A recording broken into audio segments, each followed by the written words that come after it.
We're looking at Joseph in prison and seeing that he changed the whole environment of the place that he was in. And I think there's something apostolic about that. There's something that helps us to see the light breaking through, that God is in the place, that the whole thing is filled with Jesus. And the apostles help us do that because they change the culture, they change the atmosphere, they create something new and different in the environment. And I think that's the big apostles obviously do that for a nation or for a town as they establish a church there and change the culture of the city. But little apostles, mini apostles, apostolic people do it for little organizations, for little systems, for smaller streets and areas. And you can do that. And Joseph did that in the prison.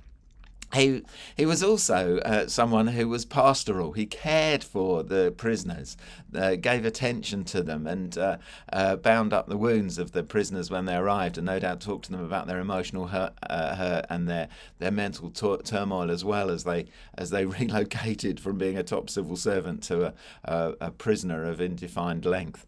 And then it says that one day he noticed they were sad, which struck me as slightly odd because I guess they would always have been sad. But he had this pastoral heart that helped him to see stuff, and he was a pastor in the prison, and I just recognised that we can do that too. That we can pastor our neighbourhood, we can pastor our department at work, we can pastor the social group we belong to, or the hobby that we have. We can when we meet up, we can pastor those people in the gym. We can pastor people by just caring, by listening, by pointing people to Jesus, which was the evangelistic bit.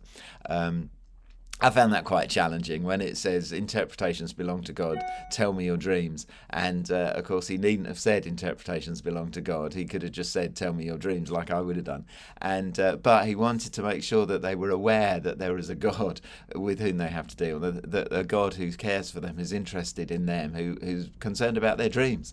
And I think that's a great indicator of someone who is seeking to be an evangelist, and maybe not an evangelist in the big sense of the word, but certainly pointing people to Jesus, a witness for Christ. And we can be that too in our workplace and our neighbourhood. And then he was also a prophet, and in the New Testament, prophets are rather different.